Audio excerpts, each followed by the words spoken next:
चलिए स्टार्ट कर रहे हैं हम आपका session. Right. And previous session में हमने मॉड्यूल नंबर 1 का रिवीजन किया था। राइट। नाउ इस पर्टिकुलर सेशन में हम मॉड्यूल नंबर 2 का रिवीजन कर रहे हैं। और जो मॉड्यूल नंबर 2 है इसको हम दो पार्ट में करेंगे। राइट। पहला पार्ट हमारा रहेगा थ्योरेटिकल क्वेश्चंस का और सेकंड पार्ट रहेगा हमारा प्रैक्टिकल क्वेश्चंस का। तो हम मॉड्यूल नंबर 2 के अंदर दो चीजें करने वाले हैं। तो यहाँ पर एग्जाम में मैं 50-50 चांस आपको बोलता हूँ कि आएगा। मतलब चांसेस इसमें से प्रैक्टिकल क्वेश्चंस के भी रहते हैं और चांसेस इसमें से थ्योरी क्वेश्चंस के भी रहते हैं। 50-50 वेटेज में कंसिडर करके चल रहा हूँ। जैसे कि मॉड्यूल नंबर 1 में 100% मेरे साइड से तो थ्योरी को ही लेकर ओपिनियन रहता है। इसमें प्रैक्टिकल बनाने का चांस ही नहीं है क्योंकि कोई टॉपिक ही नहीं है प्रैक्टिकल के। लेकिन मॉड्यूल नंबर 2 के अंदर चांस है। राइट। इसमें क्या आ सकता है आप लोगों को, प्रैक्टिकल क्वेश्चंस भी आ सकता है as well as theory question भी आ सकता है। तो थ्योरी क्वेश्चन में अगर मैं बात करूं कि किस तरीके के क्वेश्चंस पूछे जाएंगे या किस तरीके से मोस्टली इसमें क्वेश्चंस आप लोगों को एग्जाम्स के अंदर दिए जाते हैं, तो मैं कुछ क्वेश्चंस है जो यूनिट नंबर 2 में थ्योरी के पॉइंट ऑफ व्यू से इंपॉर्टेंट है। राइट। तो आप उन क्वेश्चंस को अपने पास ले सकते हो। देखो टॉपिक ही क्या है आपका, equity future derivative and trading strategies. Right. तो एक जो कॉमन क्वेश्चन इस पे बनाता है ना, वो ये बनाता है कि what is future derivative and how to manage the risk using future trading strategies. मतलब कि वो आपको सवाल में क्या बोल सकता है कि आप ट्रेडिंग कौन सी ट्रेडिंग स्ट्रेटेजी का इस्तेमाल करते हो अपने रिस्क को मिनिमाइज करने के लिए। करेक्ट। तो आपका पहला क्वेश्चन कैसे ड्राफ्ट हो सकता है, what is future, what is future derivative, elaborate या फिर explain the strategy, explain the strategy using using futures. तो हम कौन कौन सी स्ट्रेटेजी का इस्तेमाल करते हैं फ्यूचर्स के अंदर। करेक्ट। तो ये एक सवाल आप लोगों को कॉमनली आ सकता है। राइट। उसके अलावा दूसरा, इस पर्टिकुलर अगर मैं टॉपिक से अगर बात करूं आप लोगों को, तो एक कॉमन क्वेश्चन आता है अगेन, फ्यूचर डेरिवेटिव क्या होता है भैया, ये तो पता होना ही चाहिए थ्योरी में क्योंकि टॉपिक का मेन कोर ही वही है फ्यूचर डेरिवेटिव। कुछ भी क्वेश्चन है फ्यूचर डेरिवेटिव अगर थ्योरी लिखना है तो पहले फ्यूचर डेरिवेटिव को तो एक्सप्लेन करो ही करो। इसमें व्हाट इज फ्यूचर प्राइसिंग को लेकर भी सवाल आ सकता है। जैसे फ्यूचर डेरिवेटिव होता है ना, वैसे what is pricing future pricing, explain the concept या फिर एक्सप्लेन द कॉन्सेप्ट की जगह cost of carry model using, ऐसा भी लिख सकता है वो, using cost of carry model future price determination. मतलब कि आपको कॉस्ट ऑफ कैरी मॉडल का इस्तेमाल करके क्या डिसाइड करना है, फ्यूचर प्राइस कैसे डिसाइड करना है। ये दूसरा आप लोगों के पास क्या रहता है, एक इंपॉर्टेंट क्वेश्चन या मैं बोल सकता हूँ एक इंपॉर्टेंट टॉपिक होता है। देन उसके अलावा मैं अगर आगे और बात करूं कि मॉड्यूल नंबर 2 से और किस तरीके का आपको सवाल बना सकता है, तो तीसरा एक जनरल सवाल बना सकता है कि भैया फ्यूचर डेरिवेटिव क्या होते हैं। राइट। फ्यूचर डेरिवेटिव क्या होते हैं एंड इसके आप लोगों को डिफरेंस बताने के लिए बोल सकता है फॉरवर्ड एंड फ्यूचर के बीच का डिफरेंशिएट करो बोल सकता है। दोनों के बीच में डिफरेंस क्या है। हम लोगों ने यूनिट नंबर 1 में फॉरवर्ड और फ्यूचर जो कॉन्ट्रैक्ट्स है उनके बारे में बात किया था, तो उनके डिफरेंस से रिलेटेड क्वेश्चंस यहां पर आप लोगों को देखने को मिल सकता है। एंड एक जनरल क्वेश्चन आ सकता है उसके कैरेक्टरिस्टिक्स के ऊपर, जो फ्यूचर डेरिवेटिव्स है उसके कैरेक्टरिस्टिक्स क्या होते हैं उसके ऊपर आप लोगों को सवाल आ सकता है। तो ये हो गया थ्योरेटिकल क्वेश्चंस की बातें।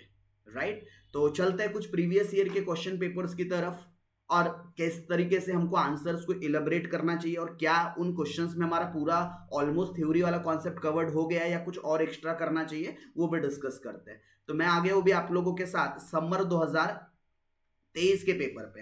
राइट। आप लोगों का ये समर 2000 कब का पेपर है, 2023 का। तो अगर आप नोटिस कर रहे होंगे समर 2023 के पेपर में क्वेश्चन नंबर 2 के ए में भी प्रैक्टिकल क्वेश्चन आया था और बी में भी प्रैक्टिकल क्वेश्चन आया था। मतलब यहां कोई थ्योरी का ऑप्शन ही नहीं था। करेक्ट। यानी कि समर 2023 में 100% क्वेश्चन नंबर 2 में क्या पूछ लिया था उन्होंने, प्रैक्टिकल। तो जब मैं प्रैक्टिकल वाला सेशन करवाऊंगा तब इन दोनों क्वेश्चंस का पहले कॉन्सेप्ट डिस्कस करेंगे, देन हम प्रीवियस ईयर के क्वेश्चंस भी क्या करने वाले हैं, डिस्कस करने वाले हैं। तो नेक्स्ट पेपर की तरफ चलते हैं। अगला एक पेपर आप लोगों के सामने भी मैं ओपन कर रहा हूं, ये है आप लोगों का विंटर 2022 का क्वेश्चन पेपर, राइट। और विंटर 2022 में अगर आप नोटिस करोगे तो यहां पर भी क्वेश्चन नंबर 2 के ए में और बी में अगेन आप नोटिस करो क्या देखने को मिल रहा है आपको, प्रैक्टिकल प्रैक्टिकल, करेक्ट।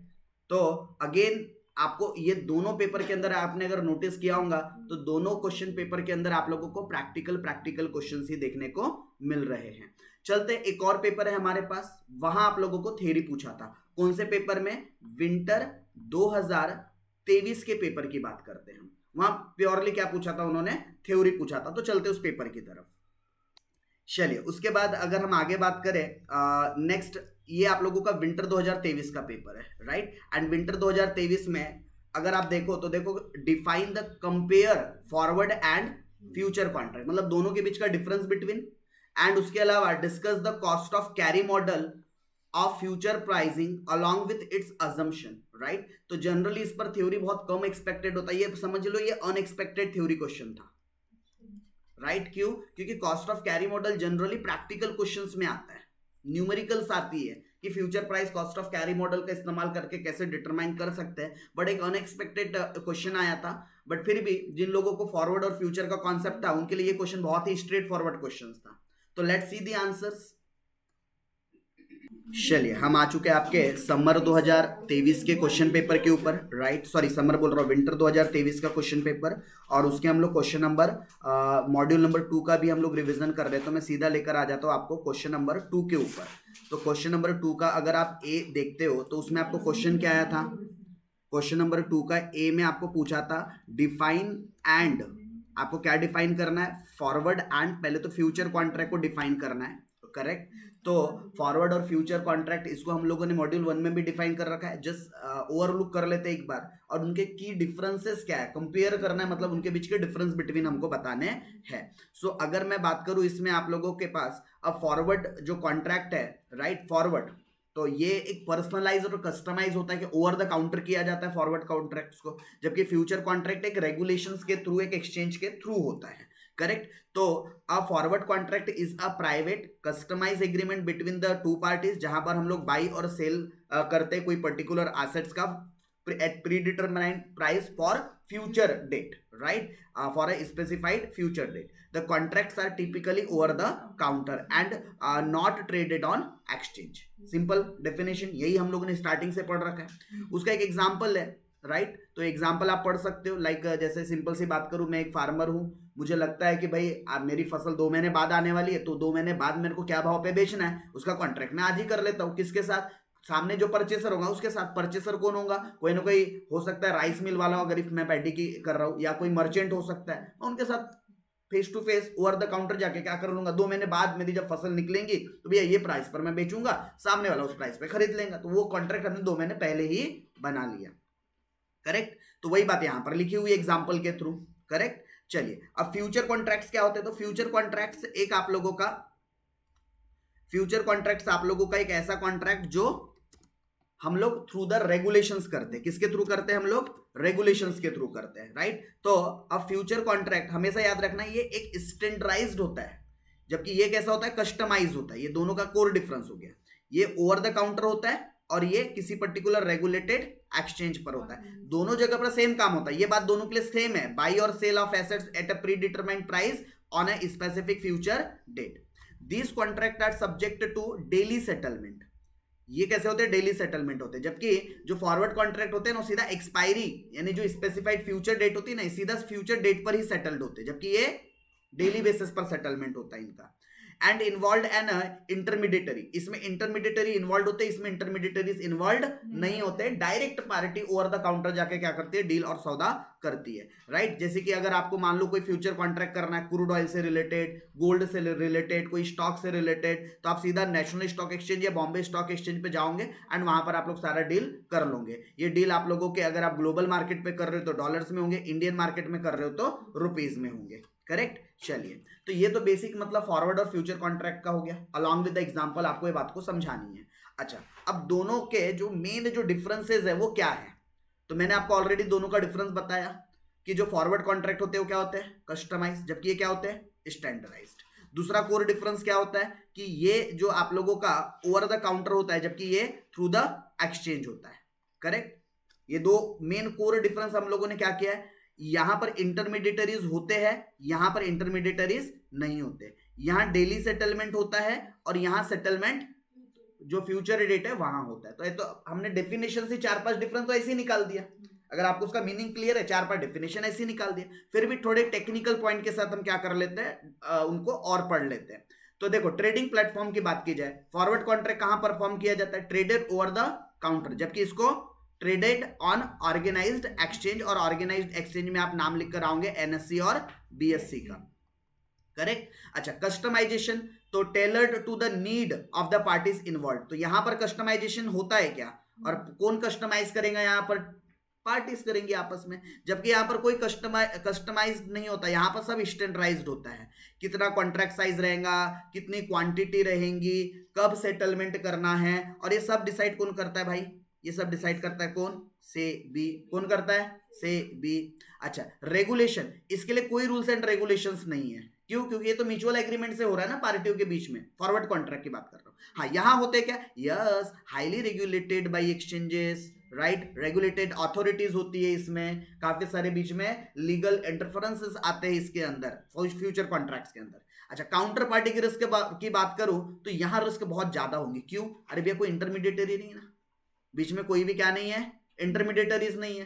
एक पार्टी अगर बदल गई तो उस मतलब स्टेटमेंट से या ब्रीच ऑफ एग्रीमेंट करती है, ब्रीच ऑफ कॉन्ट्रैक्ट करती है, तो उसका लीगल एक्शन कहां से लिया जाएगा, क्योंकि आपने तो भाई कोई रेगुलेशन का सपोर्ट ही नहीं है, विदाउट रेगुलेशन सारा काम कर रहे हो। तो यहां रिस्क क्या रहेंगे आपकी, ज्यादा रहेंगे। यहां रिस्क कम रहेंगे क्योंकि क्लियरिंग हाउस है, इंटरमीडिएटरीज है, सेटलमेंट हाउसेस है, गारंटीड ऑफ सेटलमेंट आपको मिल जाता है, क्लियरिंग का आपको यहाँ अश्योरेंस मिल जाता है। कुछ गलत काम होगा तो उसके लिए इंप्रीशमेंट है, पेनल्टीज है, किसी भी प्रकार के ऑफेंसेस क्रिएट होते हैं तो उसके लिए हमारी गवर्नमेंट से भी और बहुत सारे ऐसे रेगुलेटरीज अथॉरिटीज होती है।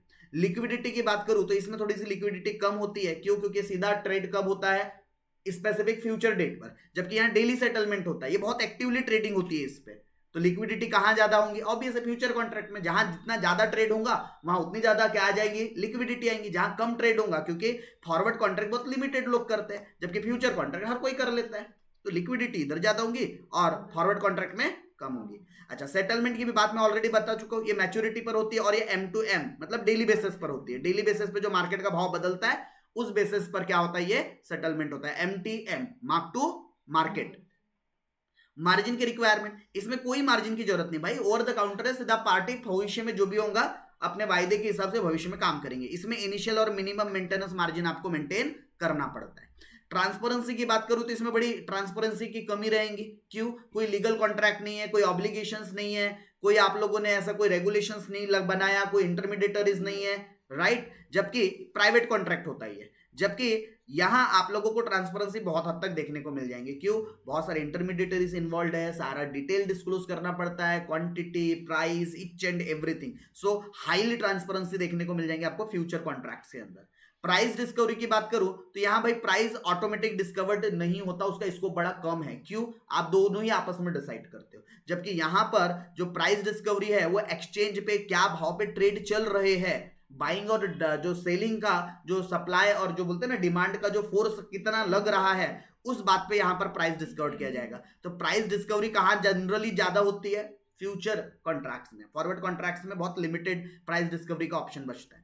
फ्लेक्सिबिलिटी की बात करूं तो जो ज्यादा जितना कस्टमाइजेशन रहेगा उसकी फ्लेक्सिबिलिटी उतनी ज्यादा रहेंगी, तो यहां फ्लेक्सिबिलिटी हाई रहेंगी और यहां फ्लेक्सिबिलिटी कम रहेंगी। तो उम्मीद करता हूं आपको ये डिफरेंस बिटवीन भी समझ में आ रहे हैं, राइट। ओके, देन उसके अलावा जितने भी आप फॉरवर्ड कॉन्ट्रैक्ट करते हो जनरली इनका जो टेनियर होता है ना, most of the time 3 months होता है। वैसे तो देखा जाए आपके जो फ्यूचर कॉन्ट्रैक्ट्स होते हैं ये भी मोस्टली 3 महीने के लिए होते हैं, तो टेनियर भी आप लिख सकते हो, बट अभी इसमें कोई डिफरेंस नहीं है दोनों के बीच में। तो आप इतना लिख सकते हो कि जो हम फॉरवर्ड कॉन्ट्रैक्ट करते हैं उसमें एग्जाम्पल कोट कर देना जो हम लोगों ने मीनिंग में पढ़ा था अपना फार्मर वाला, और यहाँ पर आप पर्टिकुलर क्रूड ऑयल, करेंसी या कोई कमोडिटी वगैरह का एक एग्जाम्पल डाल सकते हैं। तो उम्मीद करता हूं अगर आपको फॉरवर्ड एंड फ्यूचर कॉन्ट्रैक्ट्स अगर उनके डिफरेंस बिटवीन से रिलेटेड क्वेश्चंस आए तो आप बहुत इजी मैनर में क्वेश्चन को कर सकते हो, राइट। चलिए फिर इसी पेपर के मैं अनदर क्वेश्चन के ऊपर ले जाता हूं जो कि काफी हद तक प्रैक्टिकल टॉपिक है। कॉस्ट ऑफ कैरी मॉडल बोले तो एक ऐसा टॉपिक है आप लोगों का, एक प्रैक्टिकल टॉपिक है आप लोगों का। सो नाउ अगर इस पर थ्योरी लिखना है तो कैसे लिखेंगे? फर्स्ट ऑफ ऑल आपको कॉस्ट ऑफ कैरी मॉडल को बताना है, जिसमें अब आप ऑब्वियस है प्रैक्टिकल टॉपिक को थ्योरी में लिखोगे तो बहुत हद तक आपको प्रैक्टिकल चीजें एक्सप्लेन करनी पड़ेंगी। तो कॉस्ट ऑफ कैरी मॉडल क्या बताता है? रिलेशनशिप किसके बीच में? करंट प्राइस क्या चल रहा है और फ्यूचर प्राइस कितना रहेगा। करंट और फ्यूचर प्राइस के रिलेशनशिप को बताने का काम कौन करता है? Cost of carry model, right. Cost of carry model ये बताता है कि कोई चीज का आज स्पॉट प्राइस XYZ जो भी अमाउंट है, ठीक है, तो इसमें अगर हम आर, राइट, 1+R, मतलब कि अगर हम उसमें जो रिस्क फैक्टर रिटर्न जो है हमारा उसको मल्टीप्लाइड कर दें, राइट, और उसमें से किसी प्रकार की अगर इनकम जनरेट होती हो तो उस इनकम को माइनस कर दे तो मुझे मेरी फ्यूचर प्राइस पता चल जाएगी। या फिर अगर मैं एक्सपोनेंशियल्स के थ्रू जाऊं तो मेरा स्पॉट प्राइस है, कंटिन्यूअस कंपाउंडिंग अगर मैं करूं तो e⁻RT, ये भी एक उसका फॉर्मूला होता है, e⁻RT। तो यहां से हम लोग हमारा फ्यूचर प्राइस निकालते हैं। मतलब इन शॉर्ट अगर मैं बोलूं तो कॉस्ट ऑफ कैरी मॉडल आपको फ्यूचर प्राइस और स्पॉट प्राइस के बीच के एक रिलेशन को बताता है कि दोनों में कितना रिलेशन है, राइट। जैसे कि कोई चीज आज 1000 की मिल रही है, एक एग्जांपल के लिए, क्या 3 महीने बाद भी उसकी वैल्यू 1000 ही होंगी क्या? So answer is no. तो 3 महीने बाद हो सकता है उसकी वैल्यू ज्यादा हो या फिर कम हो, जनरली ज्यादा होती है, फ्यूचर वैल्यू जनरली ज्यादा होती है क्योंकि उसमें interest factors and other risk factor क्या होते हैं? इंक्लूड होते हैं। तो अगर मान लो 3 महीने बाद इसकी वैल्यू एक एग्जांपल के लिए 1060 रुपए है, तो इसका यह मतलब नहीं होता कि आपके पास आज कोई चीज 1000 की है और अगर 3 महीने बाद वो चीज 1060 की है तो 60 का फायदा हो रहा है। 60 का फायदा नहीं हो रहा है, ये टाइम वैल्यू ऑफ मनी जुड़ गया इसमें। अल्टीमेटली दोनों इक्विवेलेंट ही है क्योंकि इसकी अगर प्रेजेंट वैल्यू निकालोगे तो वो 1000 ही रुपए आएंगी। इसका मतलब या तो आप आज 1000 रुपए लगा दो या फिर आज 1000 नहीं लगाना है तो क्या करो, आप सीधा सीधा 3 महीने बाद 1060 लगाना। दोनों की वैल्यू सेम है, या तो आज का 1000, 3 महीने बाद 1060, दोनों इक्विवेलेंट पोजीशंस पर है। तो ये रिलेशंस को बताने का काम करता है कॉस्ट ऑफ कैरी मॉडल। ये डिफरेंस को बताने का काम करता है, स्पॉट प्राइस और फ्यूचर प्राइस में कितना डिफरेंस है। ये फेयर वैल्यूज को बताने का काम करता है, किस भाव पे हमको डील करनी चाहिए, कौन सा फेयर प्राइस होता है, अंडर प्राइस्ड, ओवर प्राइस, ये सारे कैलकुलेशंस के बाद हमें फिगर आउट हो जाते हैं और हम वहां से एक हमारा इन्फॉर्म्ड डिसीजन ले सकते हैं हमारे इन्वेस्टमेंट से रिलेटेड, राइट। चलो आगे बात करेंगे हम लोग। तो आगे देखो उसका फॉर्मूला यहां पर दिया हुआ है, जस्ट फॉर्मूला अगर याद हुआ तो ठीक है, नहीं तो फिर e⁻RT भी लिख दिए तो चलता है। ये सब उन्होंने नेट ऑफ किया है। R stand for rate of return सब लिखा है यहाँ पर, risk free interest rate, U stand for storage cost, Y stand for yield मतलब इनकम, जैसे डिविडेंड वगैरह कुछ मिल जाए तो उन सबको नेट ऑफ करना पड़ता है। तो इसके मैं अभी प्रैक्टिकल क्वेश्चन पे जाऊंगा ना, 3 अलग अलग फॉर्मूले हैं, 3 अलग अलग तरीके हैं और वो तीनों में से ही questions most of the time exams में आते हैं। तो मैं प्रैक्टिकल सेशन में इसका प्रैक्टिकल एस्पेक्ट कवर करूंगा। आप फिलहाल में अब क्योंकि थ्योरी क्वेश्चन आया है और लिखना है तो उसमें आप फॉर्मूला वाला एक सेक्शन बता देने का, देन उसके बाद अगर आप इस फॉर्मूले को एक्सप्लेन करोगे तो देखो इसमें कुछ कुछ चीजों का यूज किया गया, जैसे कॉस्ट ऑफ होल्डिंग। कैरी मतलब क्या होता है? किसी चीज को आगे ले जाना। तो कोई चीज को जब आप आगे ले जाओगे तो उसके लिए कॉस्ट लगेगी नहीं लगेगी? जैसे उसी को हम लोग एक प्रकार से देखा जाए तो स्टोरेज कॉस्ट बोलते हैं। क्या कॉस्ट बोलते हैं बेटा? Storage cost. स्टोरेज कॉस्ट मतलब कोई चीज को कैरी करना है, स्टोर करना है, तो क्या वेयर हाउस के कॉस्ट नहीं लगेंगे? क्या उसको मेंटेन करने के लिए हमको अदर और एक्सपेंसेस नहीं लगेंगे? लगेंगे। उन पर्टिकुलर सामान का आपको फिर इंश्योरेंस वगैरह करवाना पड़ेगा, वो खर्चा बढ़ जाएगा। तो कॉस्ट ऑफ होल्डिंग या उसी को हम लोग कैरी कॉस्ट बोलते हैं, मतलब कि हम चीजों को जब कहीं स्टोर करके रखते हैं भविष्य के लिए तो उसके लिए तो कॉस्ट हमको इनकट करनी पड़ती है। जैसे लाइक एक एग्जांपल के लिए मैं मतलब फार्मर फैमिली से बिलोंग करता हूँ, राइट। तो अब जैसे हम लोग पैडी ग्रो करते हैं, देन वहां से क्या करते हैं? राइस मिल करवाते हैं। अब राइस की मैंने आज मिलिंग करवाया, अब मिलिंग करवाया मुझे 40 रुपए पर केजी राइस की कॉस्ट आई है।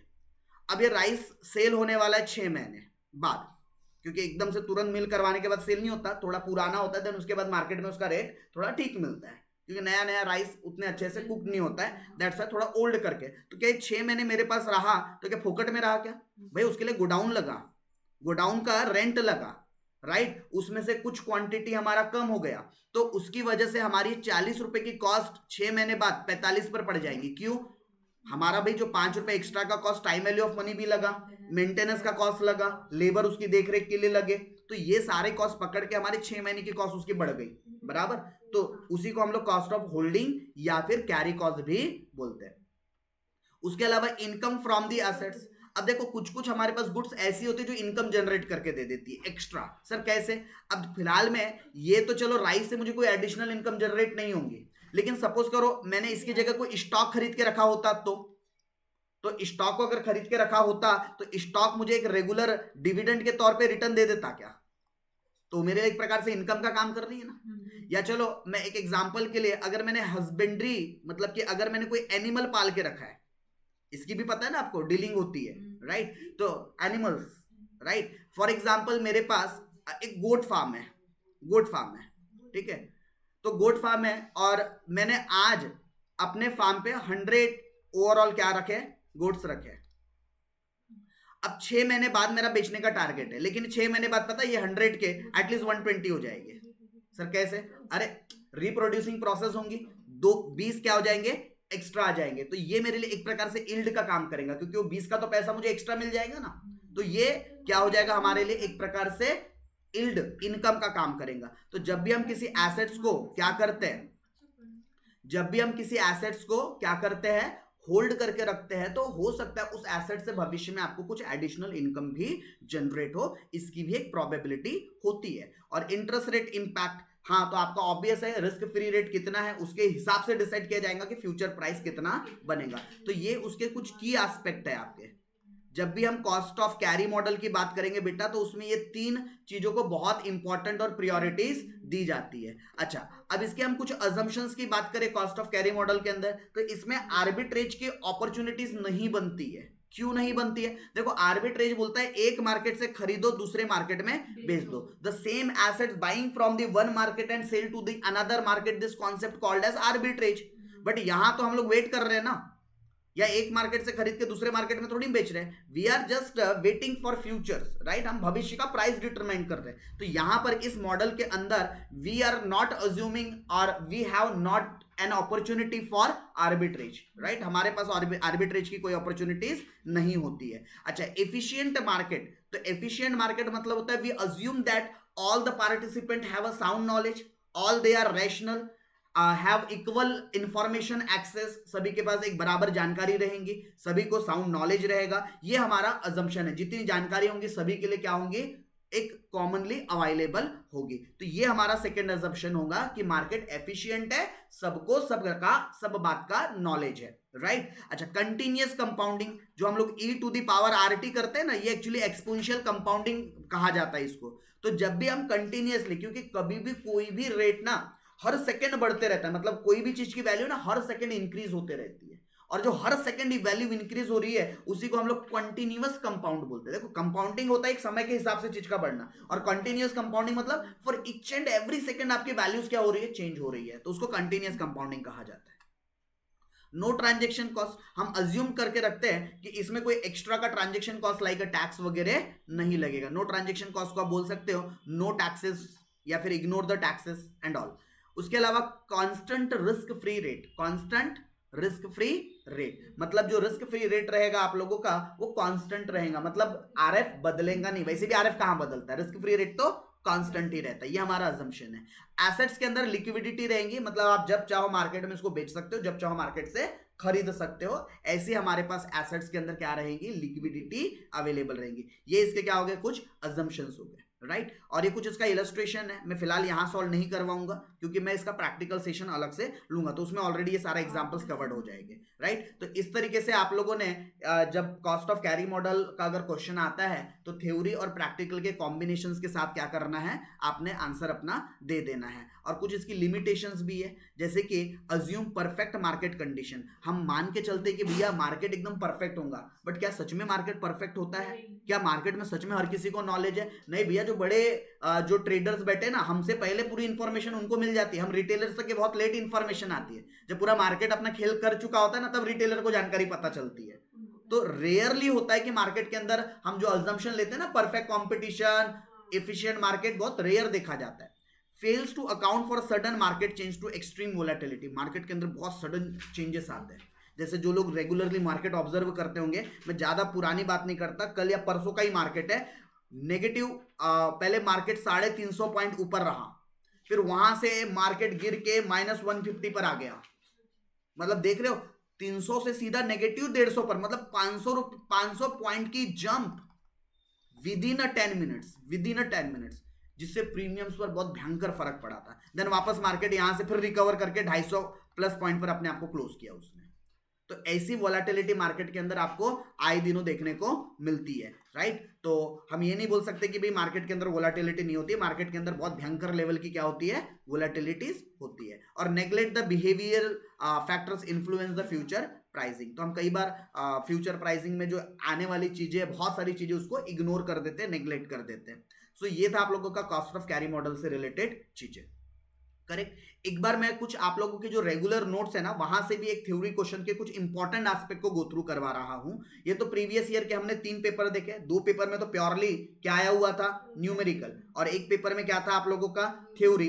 तो हमने एक पेपर का तो थ्योरी देखा। मैं फिलहाल में आपके नोट्स, रेगुलर नोट्स के ऊपर सिर्फ इंपॉर्टेंट वाले थ्योरी टॉपिक्स को गो थ्रू कर रहा हूं, क्योंकि मैं बहुत ज्यादा इसमें आपको थ्योरी में एंटरटेन नहीं करना चाहता, क्योंकि प्रैक्टिकल के चांसेस भी इस यूनिट से अच्छे खासे होते हैं। यूनिट नंबर 2 और 3, ये 2 ही यूनिट ऐसा लगता है मुझे जो प्रैक्टिकल आपके लिए बहुत ज्यादा सही रहते हैं। फिर 4th थ्योरी के साथ जाओ, ज्यादा सही है। 5th तो थ्योरी ही आती है, राइट। चलिए, तो मैं चलता हूं आप लोगों के रेगुलर क्लास की शीट की तरफ। होप सभी के पास वो शीट अवेलेबल होंगी। चलिए, मैं आ गया हूं आप लोगों की रेगुलर क्लास की नोट्स के ऊपर, राइट। अब इसमें से कुछ चीजों को मैं डिस्कस करूंगा, जैसे कि आपको फ्यूचर कॉन्ट्रैक्ट ऑलरेडी बता दिया क्या होता है, राइट। उसके कैरेक्टरिस्टिक्स, यस। कभी अगर आ गया सवाल के अंदर, तो हमने ऑलरेडी जब फॉरवर्ड और फ्यूचर कॉन्ट्रैक्ट की बात किया ना, उसमें पूरा टॉपिक ही कवर्ड कर दिया है हमने, कैरेक्टरिस्टिक से लेकर उसके बहुत सारे, उसमें जो डिफरेंस बिटवीन के थ्रू हमने बहुत सारे पॉइंट कवर कर लिया था, राइट। लाइक स्टैंडर्डाइजेशन का मतलब आपको पता ही है, फिक्स कॉन्ट्रैक्ट साइज होता है, वैल्यूज प्री डिटरमाइंड होती है, डेट प्री डिटरमाइंड होती है, अंडरलाइंग एसेट्स भी पता है, जितने भी फ्यूचर कॉन्ट्रैक्ट्स बनाए जाते हैं वो कहीं ना कहीं किसी ना किसी अंडरलाइंग एसेट से डिराइव्ड होते हैं। कॉन्ट्रैक्ट साइज फिक्स होता है, एक्सपायरी डेट पहले से फिक्स होती है, डेली बेसिस पर सेटलमेंट होता है, एमटीएम सेटलमेंट बोलते हैं, जिसको mark to market, right, marking to market बोलो या मार्क टू मार्केट बोलो। सेटलमेंट की मेथड आइदर फिजिकल होंगी या तो कैश बेसिस पर होंगी। मिनिमम मार्जिन और आपको इनिशियल मार्जिन मेंटेन करना पड़ता है। आप फ्यूचर कॉन्ट्रैक्ट में भी लीवरेज मतलब कि क्रेडिट का इस्तेमाल कर सकते हो, शॉर्ट अमाउंट इन्वेस्ट करके, मतलब शॉर्ट अमाउंट आप अपने जेब का लगाओ, बाकी लीवरेज कर लो और मोटा प्रॉफिट बनाओ। हेजिंग यहां पर पॉसिबल है।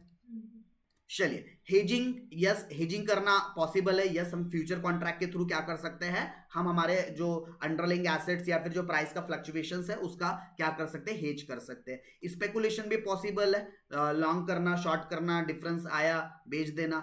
रेगुलेशंस, यस, इसके लिए भी बहुत सारी रेगुलेशंस बनाई गई है। ओके, फ्यूचर प्राइसिंग, ये तो हो गया आप लोगों का किससे रिलेटेड, फ्यूचर कॉन्ट्रैक्ट क्या होता है, व्हाट इज फ्यूचर प्राइसिंग। अगर ये भी मैं बात करूं फ्यूचर प्राइसिंग क्या होता है, तो जो फ्यूचर कॉन्ट्रैक्ट के अंदर जो चीजें पढ़ेंगे ना, वो सारी चीजें फ्यूचर प्राइसिंग के अंदर लिखने का। बस एडिशनल बात यह है कि फ्यूचर प्राइसिंग का मतलब होता है कि फ्यूचर पे हमें कौन से प्राइस पर ट्रेड करना चाहिए, तो उसको हम लोग फ्यूचर प्राइस बोलते हैं। इसको निकालने के लिए कुछ मेथड्स है, जैसे कि कॉस्ट ऑफ कैरी मॉडल, जो कि थोड़ी देर पहले हमने थ्योरी में कवर किया था। उसके अलावा no arbitrage pricing model. No arbitrage pricing model के अंदर जनरली क्या होता है, इसमें जो भी फ्यूचर की वैल्यूज होती है वो हम लोग डिटरमाइन करते हैं, कौन से तरीके से, एक सिंप्लिसिटी के साथ कि भैया मेरा रिस्क फ्री रिटर्न कितना मिल जाएगा, उसमें मेरे को हैंडलिंग कॉस्ट कितनी लग जाएंगी, मेरे को इनकम कितनी जनरेट हो जाएंगी। एक सिंप्लिसिटी के साथ हम लोग क्या करते हैं, कैलकुलेशंस करते हैं। जब भी फ्यूचर प्राइसिंग की बात आएंगी, we are always focusing on the cost of carry model. हम किस पर फोकस करेंगे, कॉस्ट ऑफ कैरी मॉडल पर फोकस करेंगे।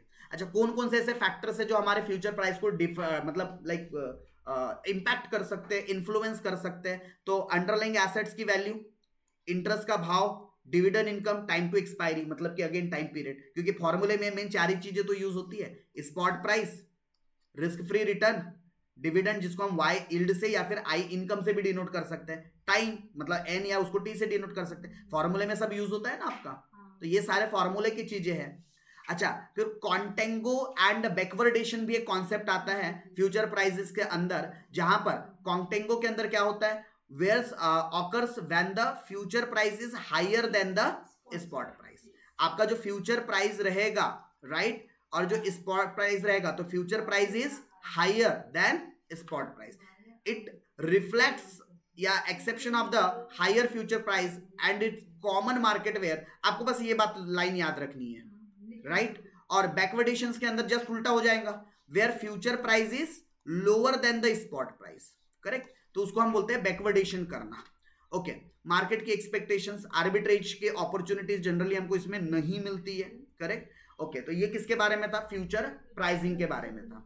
फ्यूचर ट्रेडिंग मतलब अगेन हम जो फ्यूचर कॉन्ट्रैक्ट और फ्यूचर प्राइसिंग के कॉन्सेप्ट को कंबाइन कर देना, दोनों से मिलाकर एक फ्यूचर ट्रेडिंग का कॉन्सेप्ट आ जाएगा। ट्रेडिंग मतलब बाइंग एंड सेलिंग करना फ्यूचर्स की गुड्स और जो भी हमारे पास अंडरलाइंग एसेट्स है उसके ऊपर। तो ये भी पॉइंट आप लोगों को काफी हद तक के कनेक्टेड मिलेंगे, जैसे कि सेलेक्टिंग अ मार्केट, पहले तो आप डिसाइड करो कि आपको कौन से मार्केट में फ्यूचर ट्रेडिंग करनी है, राइट। कमोडिटी मार्केट में करना है, इक्विटी मार्केट में करना है, करेंसी मार्केट में करना है, which kind of market you have to be choose, right. Underlying आपका कॉन्ट्रैक्ट कैसा होना चाहिए, कौन से कॉन्ट्रैक्ट साइज के साथ आप डील करना चाहते हो, कितने नंबर ऑफ कॉन्ट्रैक्ट्स लोगे, ये सारी चीजें मार्केट का एनालिसिस करके आप डील करोगे, अदरवाइज लंबे से लॉस में जा सकते हो।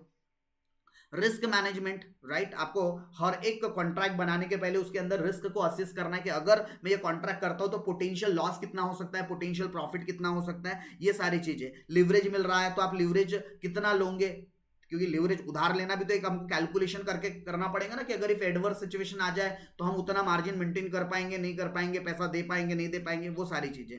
ऑर्डर्स अलग अलग प्रकार के होते हैं, टाइप्स ऑफ ऑर्डर्स की अगर हम बात करें तो मार्केट में कौन से लिमिट ऑर्डर पर हमको चीजों को लेना है या मार्केट ऑर्डर पे लेना है, तो ऐसे अलग अलग हमारे पास क्या होते हैं, स्टॉप लॉस ऑर्डर्स होते हैं। तो मार्केट में अलग अलग प्रकार के ऑर्डर्स होते हैं, तो हमको किस टाइप के ऑर्डर्स पर डील को करना है। डेली ट्रेडिंग कर सकते हैं या फिर पोजीशन, मतलब कि उसको डिलीवरी ट्रेडिंग भी बोलते हैं। आज ले लो, 2-4 दिन, 5 दिन, महीना, 2 महीना, जब तक एक्सपायरी नहीं आती तब तक रखे रहो। और एक होता है डे ट्रेडिंग, मतलब आज ही लो आज ही बेचो, या आज ही बेचो आज ही खरीदो।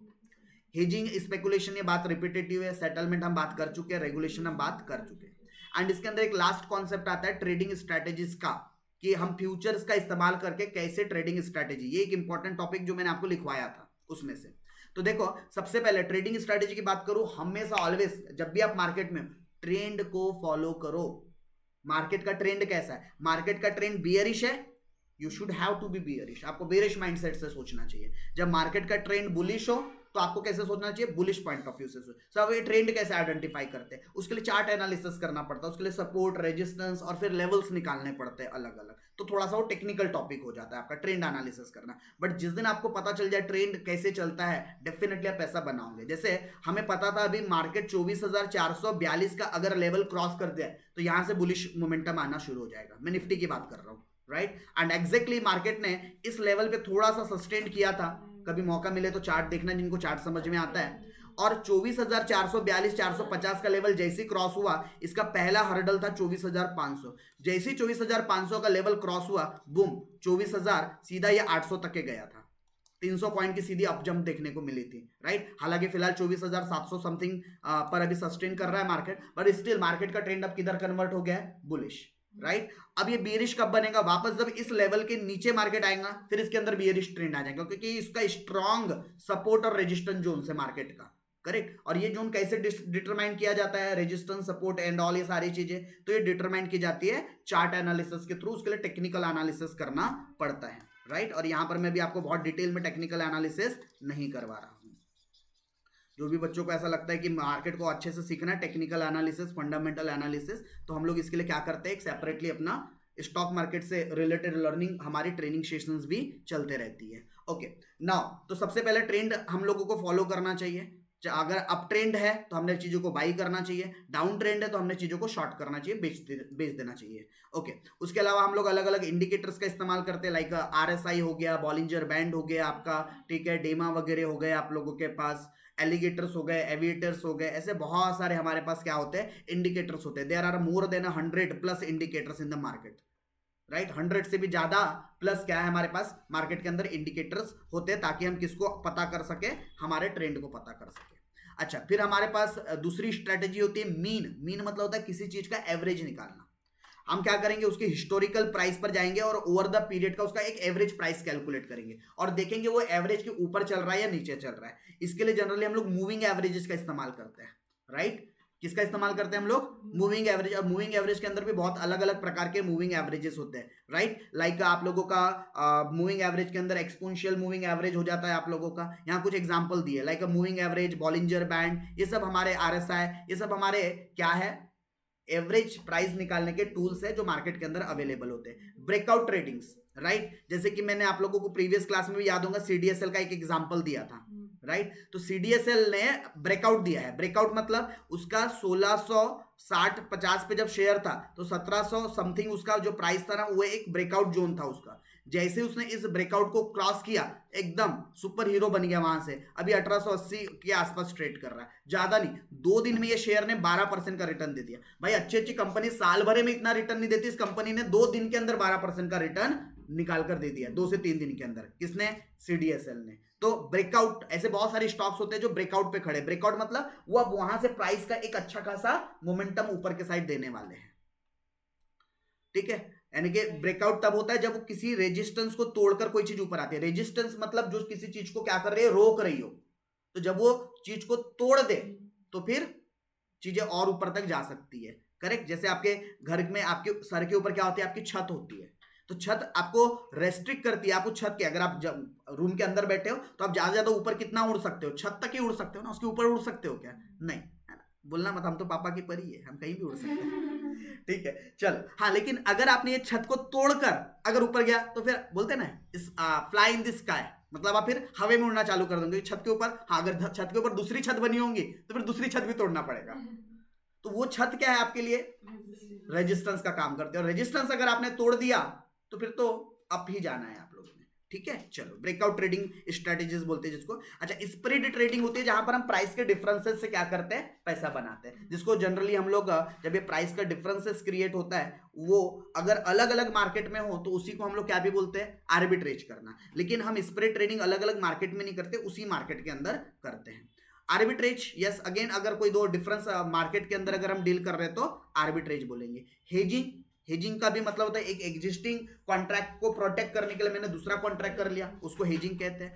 पेयर्स ट्रेडिंग, हम एक साथ 2 पोजीशन लेते हैं। मैं पेयर ट्रेडिंग पे थोड़ा ज्यादा बिलीव करता हूं। मैं शायद इसके पहले कभी ऑफलाइन आपको शो भी किया है कि मैंने कॉल पुट दोनों लेकर चलता हूं, राइट। अगर मेरे पास कोई होल्डिंग में कोई चीज है तो उसके अगेंस्ट मैं पुट ऑप्शन लेकर चलूंगा या उसके अगेंस्ट उसको शॉर्ट कर दूंगा। तो मैं पेयर ट्रेडिंग कॉन्सेप्ट को बहुत ज्यादा इस्तेमाल करता हूं। हर ट्रेडर की, हर इन्वेस्टर्स की अपनी ओन स्ट्रैटेजीज होती है, राइट। ऑप्शन स्ट्रैटेजीज, यस, इसका भी मैं बहुत अच्छा इस्तेमाल करता हूं ऑप्शंस का। भले लॉस हो प्रॉफिट हो वो सेकेंडरी चीज है, बट हाँ, अपने रिस्क को मिटिगेट करने के लिए हम ऑप्शन स्ट्रैटेजीज का क्या करते हैं, अच्छा खासा इस्तेमाल करते हैं। और मैक्स टू मैक्स वहां से प्रॉफिट बनाने का ही हमारा व्यू होता है। अच्छा, कैरी ट्रेड मॉडल्स, मतलब हम हमारे ट्रेड को आगे कैरी फॉरवर्ड करते हैं। कैरी फॉरवर्ड करना मतलब आगे ले जाना, नेक्स्ट डे या उसके नेक्स्ट डे, उसके नेक्स्ट डे, ऐसा। और इवेंट ड्राइवन स्ट्रेटेजी, जैसे जैसे इवेंट्स आएंगी, जैसे आपको पता था अभी पहले हमारे मतलब पूरे देश का चुनाव था तो प्राइम मिनिस्टर के लिए चुनाव था। देन अभी हम महाराष्ट्र में रहते हैं, अभी विधानसभा के चुनाव थे, MLAs के चुनाव थे, अभी पहले MPs के चुनाव हुए। फिर तो जब वो इलेक्शन का जब रिजल्ट आता है, आप नोटिस करना 4 जून मेरे ख्याल से रिजल्ट था। कभी चार्ट ओपन करके देखना, 1 जून से लेकर 5 जून तक का मार्केट क्या वोलाटिलिटी में चला था। वैसे सेम चीज अभी आपका रिजल्ट था महाराष्ट्र में 24 तारीख का, है ना। 20 तारीख को इलेक्शन हुए, 24 को रिजल्ट था। अब देखना 21 तारीख से लेकर 25 तारीख के बीच में मार्केट के अंदर आपको भयंकर वोलेटिलिटी देखने को मिली होगी। तो जब भी ऐसे कोई इवेंट्स आते हैं तो इवेंट्स के अंदर भी मार्केट के अंदर क्या होते हैं, काफी अलग अलग वोलेटिलिटीज क्रिएट होती है। तो बेटा यहाँ पर हम लोगों ने मॉड्यूल नंबर 2 का पूरा थ्योरेटिकल कॉन्सेप्ट क्या कर दिया है, रिवाइज कर दिया है। तो इस सेशन को मैं यहीं पर करूंगा एंड, और अब हम लोग इस चैप्टर के नेक्स्ट कॉन्सेप्ट की तरफ चलेंगे। और नेक्स्ट कॉन्सेप्ट हमारा रहने वाला है प्रैक्टिकल क्वेश्चंस को लेकर। तो इस सेशन को यहीं पर हम क्या लगाते हैं, विराम लगाते हैं।